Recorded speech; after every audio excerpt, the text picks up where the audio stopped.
Up the wars and welcome to Wellywood Wargaming. My name is Damon and in this video I'm going to be talking about one of the many campaign systems in Necromunda. Before I get started though, please do like, share, subscribe and check out the Patreon as well if you'd like to support me further. Now if you watch my two previous videos, I do a video on the Dominion campaign and a video on the Underhells campaign. Today though, we're going to be talking about the Law Misrule campaign. Now the rules for this are published in the Book of Judgment, which is the Palanite Enforcer book with the cop on the front. If you don't have it, do go and get it because it's got some great rules in there, not just the campaign system, but of course Palanite Enforcers, as well as a bunch of Dramatis Personae, Hired Scum, and just other cool stuff, trading post, black market, etc. The Dominion campaign and the Law Misrule campaign are pretty similar. In the Dominion campaign, you're fighting over the control of territories. In the Law Misrule campaign, you are fighting, instead of territories, for Rackets. Rackets are enterprises within the hive that will give a gang power, wealth, and of course, prestige. This may vary from a out-hive smuggling operation to a psychic syndicate, or even the enforcement of Helmor's judgment in that particular part of the hive. After all, the law is just another racket. There are always a fixed number of rackets in each Law Misrule campaign, just as you are with territories in Dominion, and this is based on the amount of players you have in your campaign. Just like the territories we have in the Dominion campaign, the Law Misrule campaign centers around rackets, and each of these rackets is quite similar. They will give you either income and or a boon. Gangs always claim these rackets by winning battles when the racket is at stake. The campaign ends after a fixed period, and an arbitrator is usually the person who will decide when a campaign starts, when downtime is, and when the campaign finishes. Like in any Necromunda campaign, you will need an arbitrator or two. Now, I've said this before, perhaps not putting all the onus on one person to do all of the organizing and all of the stuff back of house and whatnot. Sometimes it's good to share that responsibility, whether it's maybe just a little bit of responsibility to the other people in your campaign. But generally, you're going to need someone with organizational and leadership skills to be able to run the show. This is basically your DM for Necromunda. You're responsible for setting the dates, making sure that your players making sure that your players are having fun. Now, the arbitrator can control things like adding new little greeblies to the game. You can throw in all sorts of narrative stuff as well, and I certainly recommend that people do, particularly in something like a Law Misrule campaign, which is all about crime and judgment. But the more flavor and passion that you put into your Necromunda campaigns, the more your players are going to get out of it, and the more memorable and awesome the campaign is going to be overall. Now, one thing that we have in a Law Misrule campaign, which is different to your Dominion campaign, is alignment. Now, this is something that is unique for the Law Misrule campaign here, and you can carry this through into other campaign systems as well, but this is the first time we see it here in the Book of Judgment, and this is all about alignment. Whether you are law-abiding or an outlaw. If you are a law-abiding gang, aka a goodie, you get the following special rules. So you can claim bounties on captives taken from outlaw gangs as described later on in this, once their owner's gang has had a chance to rescue them. So first they've got to have a chance to rescue them, but otherwise you can claim bounties on these fighters. Law-abiding gangs can trade captives with other law-abiding gangs as well, but may not trade captives back to an outlaw gang. So you can trade between other goodies, but not baddies. Law-abiding gangs can hire hangers-on, brutes, and Dramatis Personae that are not outlaws. You'll notice that if you look at the entire list of Dramatis Personae and hired guns, they are either lawful or outlaw, pretty much. Fighters in law-abiding gangs do not ever get bounties on their heads. Law-abiding gangs have full access to the regular trading post, but restricted access to the black market. Law-abiding gangs may also form guild alliances. Now, the effects for outlaw gangs are quite in reverse. So here, outlaw gangs cannot claim bounties on captives taken, but can dispose of them, removing them from the campaign, or in some cases, sacrifice them to the dark gods. Outlaw gangs may trade captives with other gangs as they wish, but they have to be outlaw gangs as well, so it's the same but in reverse. Outlaw gangs can of course only hire outlaw Dramatis Personae, hired guns and brutes and whatnot, and hangers-on as well, of course. All fighters in an outlaw gang have a bounty on their heads. Outlaw gangs have restricted access to the regular trading post, but full access to the black market, where you get some of the more fun and colourful pieces of war gear. As opposed to guild alliances, outlaw gangs may form criminal alliances. Another downside to being an outlaw here, it is much cooler being an outlaw, of course, but a downside to it is when a house gang, Goliath, Fansar, Delac, Escher, Cawdor or Orlok becomes an outlaw gang, they lose their connections with their house. This means they cannot purchase house-specific brutes and exotic beasts, though they may keep those they already own or hire house-specific dramatis personae. So it's a bad one, but it is what it is. If you want to be a naughty boy or naughty girl, then that's what you get. Now, there are two ways that you can change this alignment. So if you start off lawful, you may turn unlawful or criminal, or outlaw, should I say. And if you start off outlaw, you can end up being one of the goodies. And this is how you do it. So the first one is forced. So a gang can be forced to change alignment because they claim an intrigue from a category that does not match their alignment and a court. And we're going to go into intrigues in a little bit more depth soon. The second one is declared. So once during the course of a campaign, a gang can declare that it's changing its alignment between games by simply declaring to the arbitrator that they are doing so. That is a one-time thing. You can only do it once in the campaign. Once you've done it, you've done it. You've declared that you're changing alignment. Whatever reason you have for this, this is quite an interesting one, but you can go from being a goodie to a baddie, or indeed a baddie to a goodie. Note that when you do change alignment, you will lose all of the hangers-on, but not brutes, it had previously hired, because such low-level flunkies will often be unwilling to follow their previously law-abiding employees into the life of an outlaw, or may be unable to secure a pardon and find themselves unpopular reminders of an outlaw past within the gang's hideout.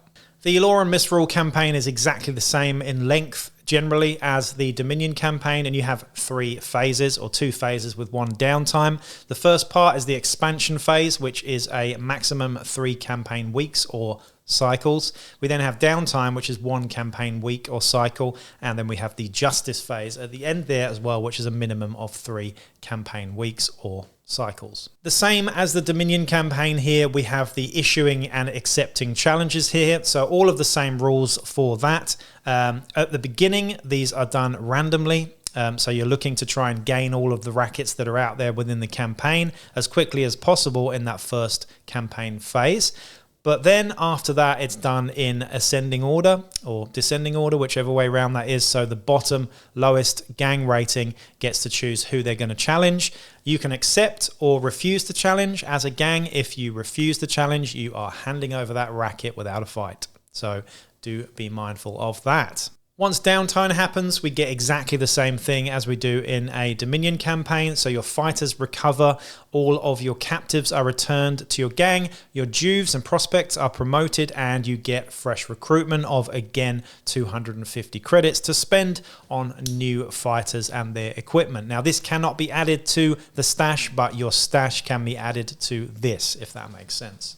Also, during downtime, you can play side battles. Note that these side battles will give you XP and, of course, injuries and perhaps even deaths if you're unlucky, but they will not give you any income for the sake of downtime. There is also a recommended scenario chart here for the Law Misrule campaign, and it's as follows. It's 2d6 here. On a 2 to 3, the player with the greater number of rackets chooses which scenario to play.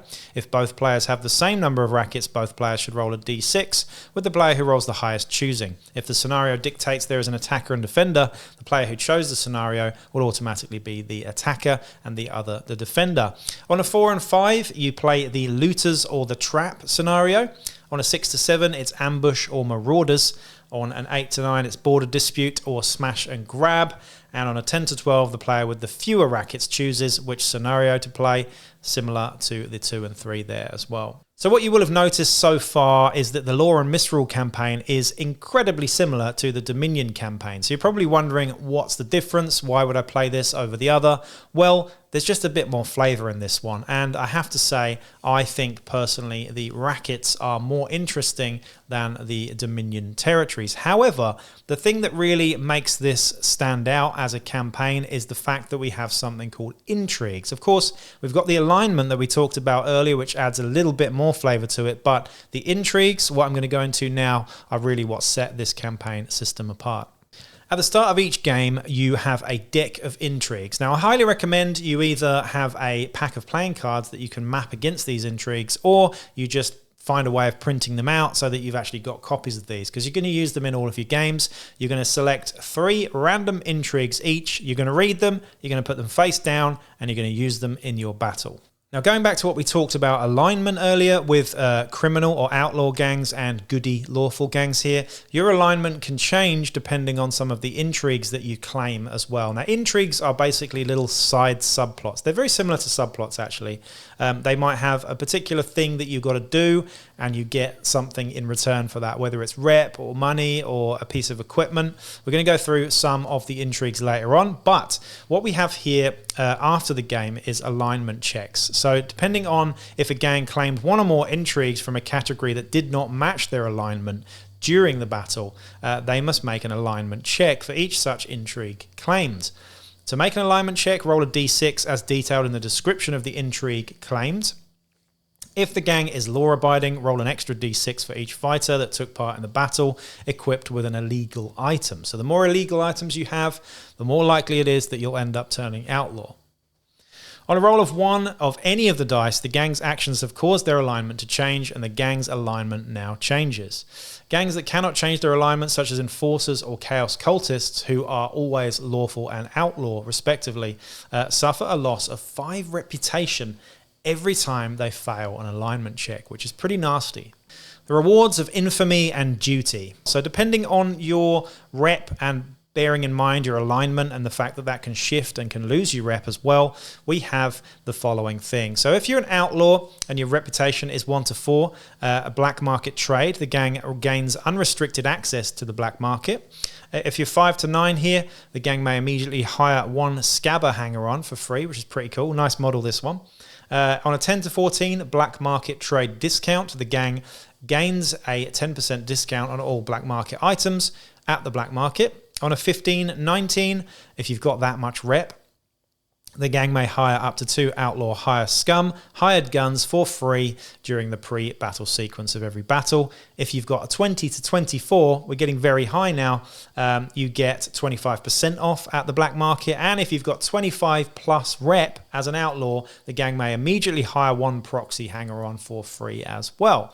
If you are law-abiding, the same sort of rules apply, and here are the following ones. So on a 1 to 4, claiming bounties, the gang gains the ability to claim bounties for members of outlaw gangs. On a 5 to 9, the gang may immediately hire 1 propagandist hanger-on for free. 10 to 14, in terms of rep, you get plus 50% for all bounties claimed for members of outlaw gangs. On a 15 to 19, you may recruit 1 bounty hunter hired gun for free during the pre-battle sequence of every battle. 20 to 24, if you've got that much rep, the gang gains 100 plus 100% for all bounties claimed for members of outlaw gangs.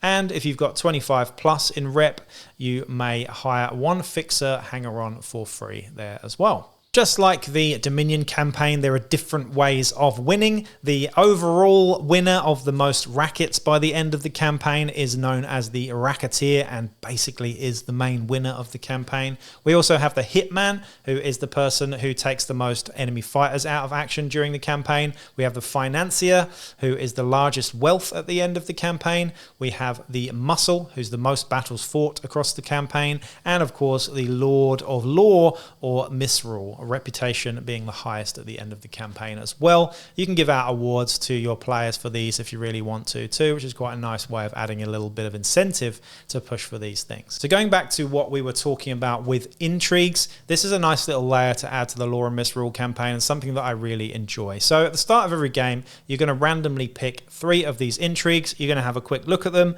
and go, can I fulfill this intrigue? Yeah, probably. And you're going to use those as almost little subplots within that game. Some of them will be very hard to achieve, or sometimes impossible, in which case you could probably draw another one, to be honest. And some of them are very achievable, and it all depends on how you do them and when you do them, and if you do them, what you get in return. We're just going to have a quick look at some of them now. So here we have Seed the Rebellion. This is the 2 of diamonds if you're drawing cards here. Rise up against the overlords. This is an outlaw one, so if you're an outlaw gang, you can claim this. The alignment test is a D6, and the reward here is plus 1 rep for fulfilling this one. If any of your fighters can reach your opponent's deployment zone, they may perform the graffiti basic action.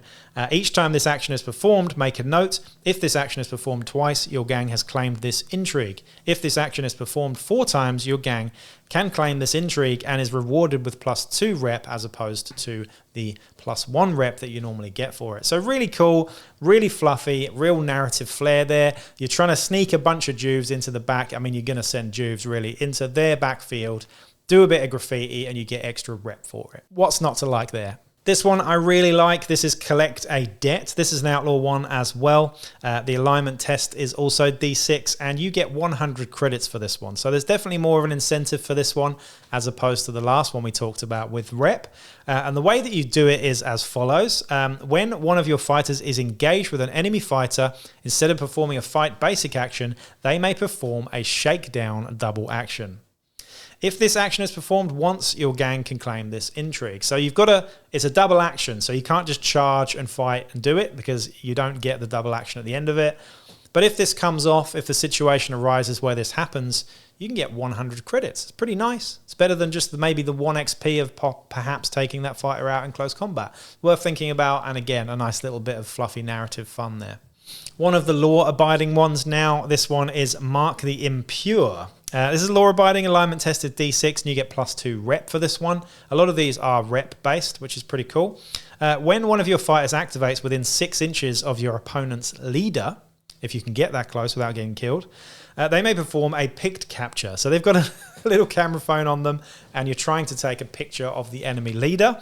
This is a double action to do so. If a model that has performed this action begins a later activation within 1 inch of an edge of the battlefield, you can remove them from play as if they make off with the evidence required. This does not count as the fighter going out of action. When the battle ends, your gang can claim this intrigue. Really cool, really fun.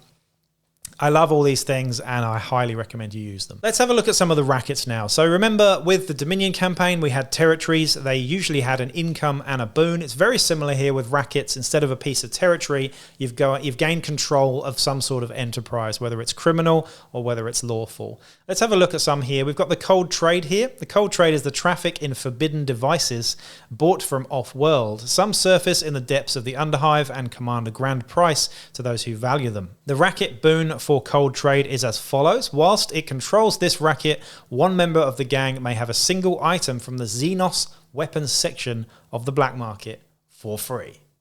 Yes, for free. That's pretty damn good. Whilst it controls this racket, the gang treats items from the Xenos weapons section of the black market as common. Within the rackets as well, just worth mentioning, we do have something called linked rackets. So if you gain certain other named rackets, you can get something called a linked boon as well. In this case, if the gang also controls one of the linked rackets, the gang earns D6 times 10 credits when they collect income.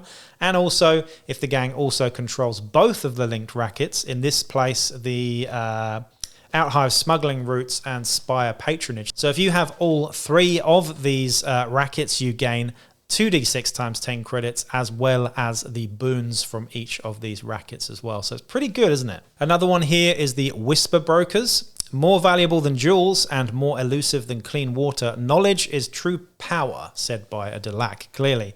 The linked rackets for this one is the Life Coin Exchange and the Peddlers of Forbidden Law. The racket boon for this one is whilst it controls this racket, the gang may choose an additional D3 tactics cards in the pre-battle sequence. That can be huge in a game. Sure, you don't get any money for this, but that can be huge, just having a possible 3 extra tactics cards that can win you a game. The enhanced boons here as well. If you control one of those linked rackets when challenged, the gang may choose the racket that will be the stake of the battle, even though it would normally be chosen by the challenger. And if you have both of them, when challenging for a racket the gang controls, make an intelligence check for the gang leader. If the check is passed, the player of the gang may choose to play the ambush scenario instead of rolling, and you're automatically attacker.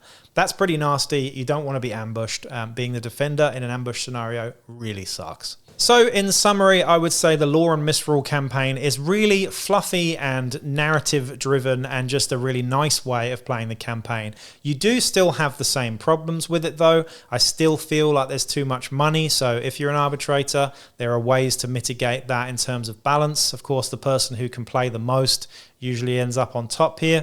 But again, just make sure that you're looking after the running of the campaign as the arbitrator here. And there are always ways to balance things appropriately. But I I'd say the Law and Misrule campaign is the natural second step after you've done your Dominion campaign. So if you're a relatively new group of Necromunda players and you've grasped the Dominion campaign at the beginning there, if you want to add a few more layers on top of it with the Rackets and Intrigues there, and of course the alignment, then this is a good way to go because it's a simple sort of step forward in the right direction, I'd say, in terms of complexity. You've already got the Dominion campaign under your belt. This one will feel familiar, but give you some new stuff to do and think about whilst providing a bit more fluff and fun. Anyway, I hope you enjoyed this video. I'll be back talking about another one of these campaign systems really soon. In the meantime, though, please do like, share, subscribe, and check out the Patreon as well if you'd like to support me further. Peace out.